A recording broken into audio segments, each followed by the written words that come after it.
is jy verlore. Gaan jy niks ontvang van God. Daardie wysheid, daai geestelike wysheid, dis wat ek en jy nodig het.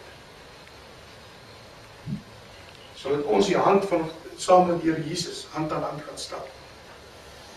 En ons kan vir die Here sê, Here, dankie daarvoor.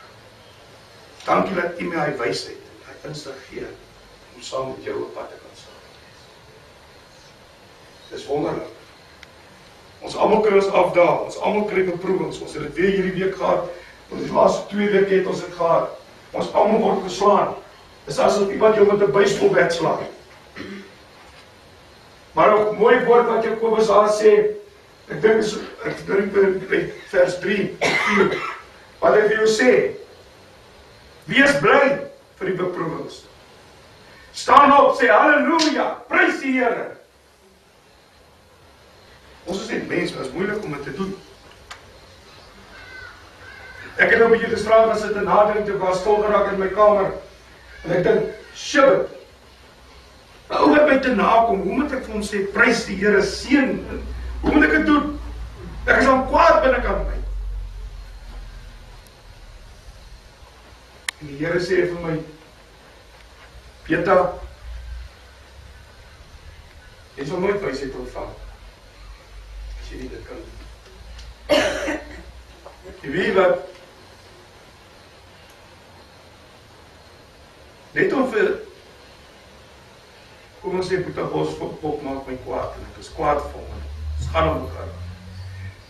Daai woorde, maak baie seer. Ek sê altyd, ek is 48, maar ek nog nooit in my lewe vuis geslaan. Ek skyk my vol, die dag is soos wat my moet gebeur. Of ek hardloop weg. Maar met hierdie ding, is daar niks fout.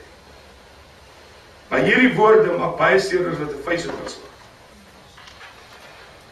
So dan moet dit mos wees, as ek vir hom nou gaan bless en sê, prys die Here, seën God, seën jou my boetie, dan maak my woorde mos nog seerder vir hom.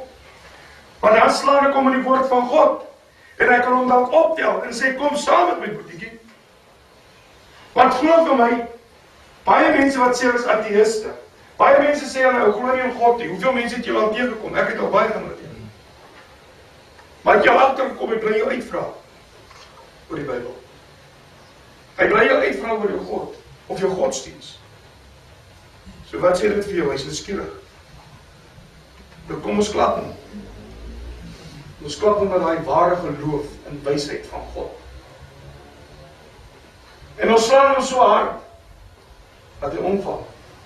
Soos wat ek en jy omval, in die Heilige Gees. So slaan ons hom, met die Heilige Gees, die woorde. En ons sê vir hom, hier sit vir jou net.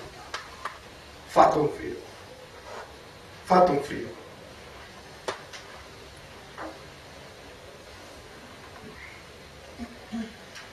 Hulle sê soos wanneer jy die toets deurstaan het en volhard, moet ons eintlik vashou en ons ware geloof, sodat jy die geestelike rypheid kan ontvang. Ons is so maklik om te sê, daar is so baie dinge wat in my op aangaan, en ek het so bang geraak vir dit, dat dit vandag gaan gebeur. Want die Here het my net so baie goeders gewys gisterand, en ek sê vir hom, Here, ek het net soveel minute om te praat, want ons het nog vandag mooi getuienisse wat ons moet aanhoor. Want ek weet, Bossie moet 1 uur dink ek by dan wees. Anders het ek hom tot vanaand die saak, hy is om net aangegaan met die preek. Amen. Maar toe gooi hy skimp met sy uniform nou, dat ek het moet onthou. Nou, jy weet ek wil sê, ek in die safari. Maar ons like hom nog.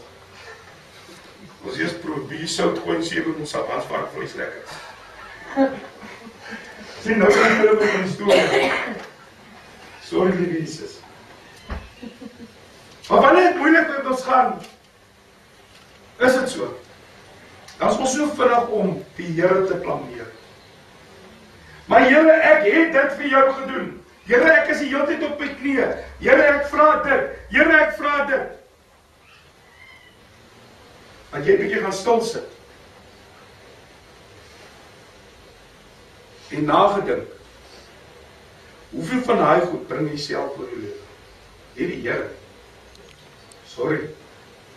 En ons vergeet, dat God se genade so groot is, en so sagmoedig is, dat hy bereid is, om daardie skuld te vat, wat jy op hom plaas. En hy sê vir jou, soos Lazarus uit dood het, Lazarus, staan op, en hy lig jou uit. Hy help. Hy het nie sy rug op jou gedraai en gesê, jy gaan dit doen. Hy het dit nie gedoen nie. So dit kom nie God toe nie. So een of ander tyd, moet ons werklik gaan stil raak in jou lewe. Moet jy werklik besef, sonder ware geloof, sonder my wysheid, my geestelike wysheid, kan ek nêrens in die wêreld gaan. My boetie, my sussie, as jy hierdie Bybel vat, van bladsy 1 tot bladsy 2, of die laaste bladsy, sorry. Jy kan miljoene preke uit hierdie boek uitvat. Miljoene. Daar is net een antwoord wat daar uitkom. Sonder God kan jy nêrens gaan. Sonder God het jy niks. Sonder die Heilige Gees in jou het jy sweet overal. Klaar. Punt alles. Het jy niks. Jy weet, as ons terugdink, wat hy vir ons sê ook, Jakobus vir ons sê hierso, maar 'n mens moet gelowig bid en nie twyfel nie. Want iemand wat twyfel, is soos 'n brander in die see. Toe ek dit lees, toe dink ek aan die verhaal van Petrus, waar Jesus vir Petrus gesê het, kom, loop op die water. Petrus was ook skrikkerig geweest, maar hy het in die begin geglo, en hy begin loop op die water, na Jesus toe. En toe hy begin bang raak, wat gebeur toe? Toe sink hy. Maar het Jesus hom gelos dat hy sink? Hoe is? Our God is great. Hy het hom opgetel. Hy het gesê, kom. Hiereens, beproeving van jou geloof. Hy het die wysheid van Jesus ontvang. Wanneer, ek weet nie vir jou iets lees. Hy sê vir ons, maar 'n mens moet gelowig bid.